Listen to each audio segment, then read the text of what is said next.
Good morning my dear. इकाई 12 रानी साहित्य प्रकाश रेखा चित्र है ये, बराबर। महादेवी वर्मा के बारे में हम जानेंगे कि हिंदी साहित्य में इन्होंने अपना योगदान कितना सारा दिया है। महादेवी वर्मा का जन्म और उनके बारे में हम जानेंगे कि उनका निधन कब, कहाँ, किस तरह से हुआ। तो जन्म उनका सन 1907 ईस्वी सन, निधन सन 1583 ईस्वी सन में हुआ। महादेवी के बारे में हम जानेंगे उनका कि उनको कितना ही आप देखोगे कि उनको जानवरों से इतना प्रेम था, पशु के प्रति उनका इतना लगाव कि बात ही पूछो मत। तो इनके बारे में जो हम जानेंगे तो दिल में इतनी ऐसा लगेगा कि नहीं, महादेवी वर्मा ने अपने जीवन में सिर्फ और सिर्फ पशु प्रेम किया है और एक भाव, एक अंदर से मार्मिकता उनको प्रस्तुत की गई है, बराबर। तो यहाँ पर हम महादेवी, हिंदी साहित्य के महादेवी, यहाँ पर बताया हिंदी साहित्य में महादेवी वर्मा अर्थात में नीर भरी दुख की बदरी, बदरी मतलब बादल, और तुम को नीर से ढूंढा, तुमने ढूंढी पीड़ा कहने वाली सहृदय, भावुक, अत्यंत संवेदनशील और समग्र नीव सृष्टि का अनुपावरण करने वाली छायावादी युग की अप्रतिम रचनाकार। छायावादी युग के 4 स्तंभ गिने जाते हैं: प्रसाद, पंत, महादेवी और निराला। इनमें प्रसाद के साथ सदैव इतिहास बोध रहा तो पंत प्रकृति के कोमलकांत पदावली के रचनाकार के रूप में पहचाने गए। निराला अपनी ओजस्विता और रौद्रता के लिए तो महादेवी धीर, गंभीर, दर्द की दास्तान सुनाने वाली कवित्री के रूप में पहचानी गई। इनका जन्म उत्तर प्रदेश फर्रुखाबाद में जन्मी महादेवी सही अर्थ में एक विभूति तथा अप्रगल्भा नारी के रूप में समग्र जीवन जी गई। मुख्यतः महादेवी कवित्री ही रही, किंतु स्मृति की रेखाओं जैसी रचना के द्वारा उत्तम गद्यकार, रेखा चित्रकार के रूप में अपनी पहचान बनाने में सफल रही है। प्रयाग महिला विद्यापीठ की प्राचार्य और कुल गुरु के पद पर शिक्षा के क्षेत्र में आपने अनुपम योगदान दिया। निहार, रश्मि, नीरजा, सांध्यगीत वगैरह चलचित्र, स्मृति रेखाएं आदि आप बहुचर्चित एवं लोकप्रिय रचनाएं हैं। रानी नामक एक घोड़ी उनके 2 साथी निकी और रोजी के साथ आई, सम्मिलित, जिसका बड़ा मार्मिक और भावपूर्ण शैली में चित्र अंकित किया गया है। ऐसा लगता है कि वह नेवला व कुत्ती और घोड़ी हमारे सामने ही है। पशु पक्षी और देखो तो निर्दोष, भोले एवं प्राणियों के प्रति महादेवी जी का स्नेह और छलकता नज़र आता है। यहाँ पर देखो तो उन्होंने पाठ में बताया कि रियासत होने के कारण इंदौर में शानदार घोड़ों और सवारी का आधिक्य था। उनकी अतिरिक्त एक अंग्रेज़ों के बच्चों को छोटे टट्टुओं का सफ़ेद गद्दों, जिसकी जाति के संबंध में रामा के नाम पर ज्ञानवर्धक किया गया था, वह घूमते रहते थे। राजा की कहानियों में राजा अपराधियों के गधे पर चढ़ाकर देश निकाल दिया करता था। उन्हें गधों पर बैठकर प्रसन्नता से घूमते देखकर विश्वास करना कठिन था कि इन्हें दंड मिलता है। रामा के पास हमारी जिज्ञासा का समाधान था। इन्हें विरासत में गधे पर बैठने का दंड देकर भारत भेजा गया है, क्योंकि वहाँ एक वाहन नहीं है। एक दिन हम तीनों ने बाबूजी को मौखिक स्मृति पत्र, मेमोरेंडम दिया कि हमारे पास छोटा घोड़ा न रहना अन्याय की बात है। यदि अन्य बच्चों को घोड़े पर बैठने का अधिकार है तो हमें भी अधिकार मिलना चाहिए। बाबूजी ने हंसकर पूछा, सफ़ेद टट्टू पर बैठोगे? तुम कहो के साथ ठेलम ठाल के उपरांत मैंने अंगुआ उठाया गंभीर मुद्रा से उत्तर दिया, सफ़ेद टट्टू तो गद्दा होता है जिस पर बैठाकर सजा दी जाती है। पता नहीं हमारे ज्ञान के वजस्त्र स्रोत श्यामा को बाबूजी ने डांटा या नहीं, परंतु कुछ दिन बाद हमने देखा कि एक छोटा सा चॉकलेटी रंग का टट्टू आंगन में पश्चिम वाले बरामदे में बांधा गया है। बरामदा तो घोड़े बांधने के लिए बनाया नहीं गया था, अतः बाहर से टट्टू को लाने के लिए दीवार में एक नया दरवाज़ा लगाया गया और उसकी मालिश करने तथा खाने पीने घूमने आदि की उसकी देखरेख के लिए छुट्टन नाम का साइंस रखा गया। अब तो हम उस छोटे टट्टू के बहुत प्रभावित और आतंकित हुए। हमारे तथा हमारे अन्य साथी जीवों के लिए न मकान, न कोई परिवर्तन हुआ, न कोई विशेष नौकर रखा गया। रामा को तो नौकर कहाँ नहीं जा सकता, क्योंकि वह तो डांटते फटकारने के अतिरिक्त हमारे कान भी खींचता था और हमारी खिड़की तक दरवाजे में परिवर्तनशील नहीं हो रही, जिससे हम रोजी और निक्की के साथ कूदने में कष्ट से मुक्त हो सकते। बाबूजी को यह सुनकर भी कि वह टट्टू हमारी सवारी के लिए आया है, हम सब 4-5 दिन उसके रुष्ट और अप्रसन्न ही घूमते रहे, परंतु अंत में उसने हमारी मित्रता प्राप्त कर ली। रामा को उसका नाम पूछने पर ज्ञात हुआ कि ताज रानी का कर पुकारा जाता है। ताजमहल का चित्र हमने देखा था और रामा और कल्लू की माँ की सभी कहानियों में रानी के सुख दुख की गाथा सुनते सुनते हमें प्रति बड़े सदस्य हो गए। ताजमहल हमें भव्य की रानी होने पर भी वहाँ से कहानी की रानी की तरह निकाल दी गई। एक यह कल्पना हमने की ही हमारी सारी ईर्ष्या और सारा रोष करुणा से पिघल गया और हम उसे और अधिक आराम देने के उपाय सोचने लगे। वह इतनी सुंदर थी कि अब तक उसकी छवि आँखों में बसी है। हल्का चॉकलेटी चमकदार रंग जिस पर दृष्टि फिसल जाए, बड़े छोटे कानों के बीच में माथे पर झूलता चाल का गुच्छा, बड़ी काली स्वच्छ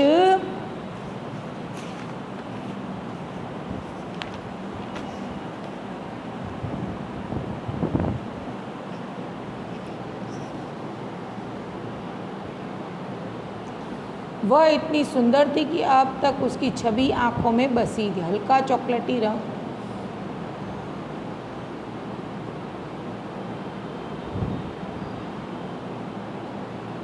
पारदर्शी जैसी आँखें, लाल नथुने जे फुला फुला कर चारों ओर से गंध लेती रहती, उजले दांत और लाल जीभ की झलक देते हुए गुलाबी ओठों वाला लंबा मुंह से लोहा चबाते रहने पर 100% नहीं होता था। ऊंचाई में अनुपात में पीठ की ऊंचाई अधिक है। सुडौल मजबूत पैर और संदन पूंछ को मक्खियाँ उड़ाने के क्रम में मोरछल से समान उड़ती गिरती रहती थी।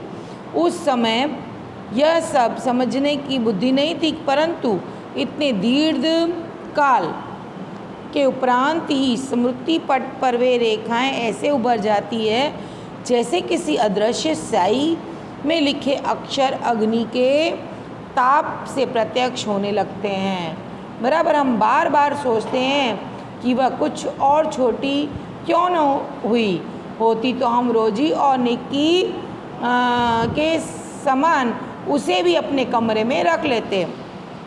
बराबर फिर कहा गया है कि इसमें कि ये पूरा चरित्र चित्रण रानी के बारे में अगर पूछा जाए तो बताना है बेटा, ठीक है।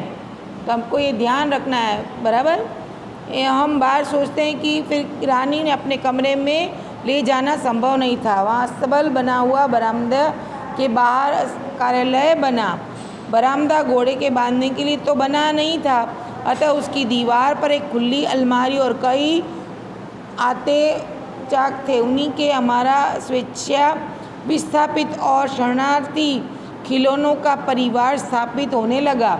रानी की गर्दन में झूल झूल कर उसके कान और या में फूल खोस खोस कर वो उसको बिस्कुट मिठाई आदि खिला खिला कर थोड़े ही दिनों में हमने उससे ऐसी मैत्री कर ली कि हमने देखने पर यह अस्थिर होकर पैर पटकने और हिनहिनाने लगती थी। फिर हमारी घुड़सवारी का कार्यक्रम आरंभ हुआ। मेरे और बहन के लिए सामान्य छोटी पर सुंदर जीनें खरीदी गई और भाई के लिए चमड़े की घेरने वाली ऐसी चीज़ बनवाई गई जिससे संतुलन खोने पर भी गिरने का भय नहीं था। बाहर के चबूतरे पर खड़े होकर हम बारी बारी से रानी पर आरूढ़ होते और छुट्टन साथ छोड़ता दौड़ता हुआ हमें घुमाता।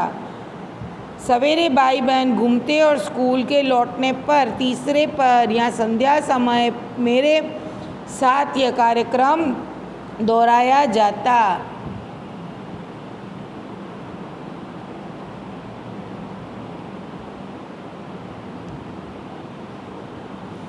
परंतु ऐसी सवारी से हमारी विद्रोही प्रवृत्ति कैसे संतुष्ट हो सकती। अस्तबल में रानी की गर्दन पर झूलकर हम अटूल के सहारे उसकी पीठ पर चढ़कर भी हमें संतोष न होता था। अंत में छुट्टी के दिन दोपहर में सबके सो जाने पर हम रानी को खोलकर वहाँ बाहर ले आए और चबूतरे पर खड़े होकर उसकी नंगी पीठ पर सवार करने बारी बारी अपनी अधूरी शिक्षा की पूरी परीक्षा लेने लगे। यह स्वाभाविक ही था कि ताज रानी हमारी अराजक प्रवृत्तियों से प्रभावित हो जाती। वास्तव में बालकों में चेतना में विभिन्न स्तरों पर का बोध न होकर सामान्य चेतना का ही बोध रहता है। अतः उनके लिए पशु पक्षी वनस्पति सब एक परिवार से हो जाते हैं। निक्की रानी की पूंछ से झूलने लगता था। रोज ही इच्छानुसार उनकी गर्दन पर उछलकर चढ़ती और नीचे कूदती थी और हम सब इसकी पीठ पर ऐसे गर्व से बैठते मानो मयूर सिंहासन पर आसीन हो। मयूर सिंहासन पे आसीन होना मतलब मोर की तरह बैठे रहना। समझ में आई बात बेटा? हाँ। फिर रानी हम सबको शक्ति और दुर्बलता जानती थी। उसकी नंगी पीठ पर अयार पकड़कर बैठने वालों को वह धूली चाल से इधर उधर घुमाकर संतुष्ट कर देती थी। परंतु एक बार मेरे बैठ जाने पर भाई ने अपने हाथ में पतली संटी उसके पैरों में मार दी। चोट लगने की तो संभावना ही नहीं थी, परंतु इससे न जाने उसका स्वाभिमान आहत हो गया। कोई दुख स्मृति उभर आई। वह ऐसे वेग में भागी मानो सड़क पर पेड़ नदी नाले सब के सब पकड़ बोध रखने का संकल्प लिए हो। कुछ दूर मैंने अपने आप को उड़न खटोले पर संभाला, परंतु गिरना तो निश्चित था। मेरे गिरते ही रानी मानो अतीत से वर्तमान में लौट आई और उस प्रकार निश्चल खड़ी रह गई जैसे पश्चाताप के प्रस्तर प्रतिमा हो। साथियों की चीख पुकार से दौड़ आए और फिर बहुत दिनों तक मुझे बिछाने पर पड़ा रहना पड़ा। स्वस्थ होकर रानी के पास जाने पर वह ऐसी करुण पश्चाताप भरी दृष्टि से मुझे देखकर हिनहिनाने लगी कि मेरे आंसू आ गए। एक बार भाई ने जन्मदिन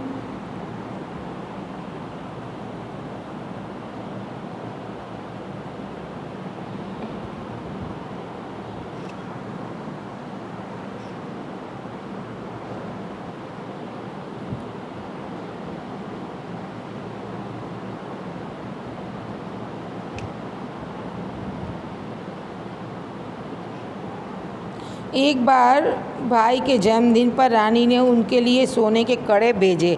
सामान्यतः हम कोई भी नया कपड़ा या आभूषण पहनकर रानी को दिखाने अवश्य जाते थे। सुंदर छोटे छोटे शेर मुंह वाले कड़े पहनकर भाई भी रानी को दिखाने गया और न जाने किन प्रेरणा से वह दोनों कड़े उतारकर रानी के खड़े सतर्क कानों में वलय की तरह पहना आया। फिर हम सब खेल में कड़ों की बात भूल गए। संध्या समय भाई के कड़े रहित हाथ देखकर जब माँ ने पूछताछ की तब खोज आरंभ हुई, पर कहीं भी कड़ों का पता नहीं चला। रानी अपने कान को खुरों से खोदती और हिन्नाती रही। अंत में बाबूजी का ध्यान उसकी ओर गया और उन्होंने मिट्टी हटाने का आदेश दिया। किसी ने कुछ गहरा गड्ढा खोदकर दोनों कड़े गाड़ दिए थे। दंड तो किसी को नहीं मिला, परंतु रानी सारे घर के हृदय में स्थान पा गई। एक घटना अपने विचित्र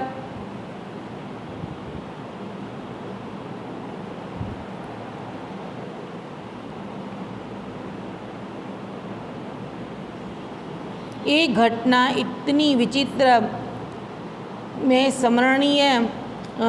एक सवेरे उठने पर हमने रानी के पास एक छोटे से घोड़े से बच्चे को देखा। वह कहाँ था कहकर हमने रामा को इतना थका दिया कि उसके निरुपाय घोषणा की कि वह नया जीव रानी के पेट में दाना चारा खाकर सो रहा था। भाई ने उत्साह से पूछा, और भी है? और रामा ने स्वीकृति से ही सिर हिलाया। अब तो हम विस्मय भी हुए और क्रोधित भी।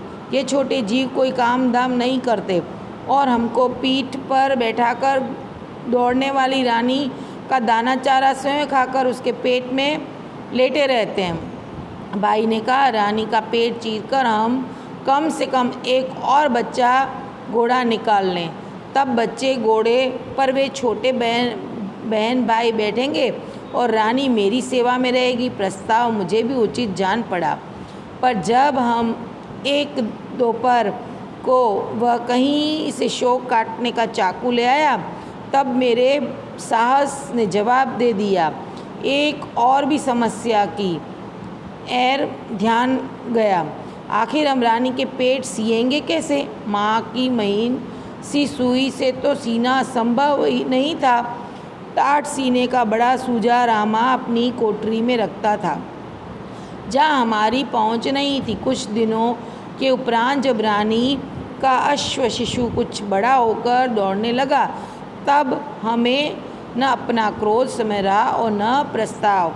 ये बाल मानस जो होता है, जो बाल मानस से होते हैं, उसमें यही कई बार ऐसे रहता है कि हमें क्या करना चाहिए। बाल मानस ऐसा होता है कि भाई सुई से नहीं तो सुई से हम तोड़ देंगे, लेकिन ऐसा खोलना असंभव है, चीरना असंभव है।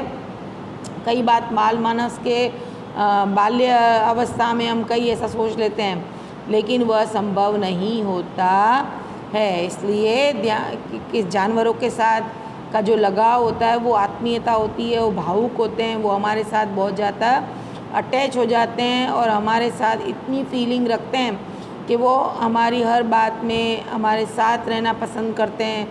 हमें उनके छोटे छोटे बच्चे देखना पसंद आता है।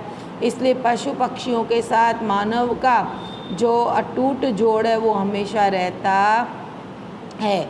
इसलिए प्रकृति और मनुष्य जिस तरह जुड़े हुए हैं, उस तरह जानवर और व्यक्ति की भावनात्मक, जैसे पालतू जो जानवर होते हैं वो काफ़ी सारा आत्मीयता रख लेते हैं। तो हमें भी क्या करना चाहिए, जीवन में ऐसे ऐसे घटनाओं से ऐसे ऐसे प्रेरणा लेनी चाहिए, कैसे हमें सीखना चाहिए और हमें उस तरह से प्रेम, जीवों को प्रेम देने का आदत डालनी चाहिए। महादेवी वर्मा जैसे पशु प्रेमी थी, ऐसे हमें भी पशुओं के प्रति प्रेम रखना चाहिए।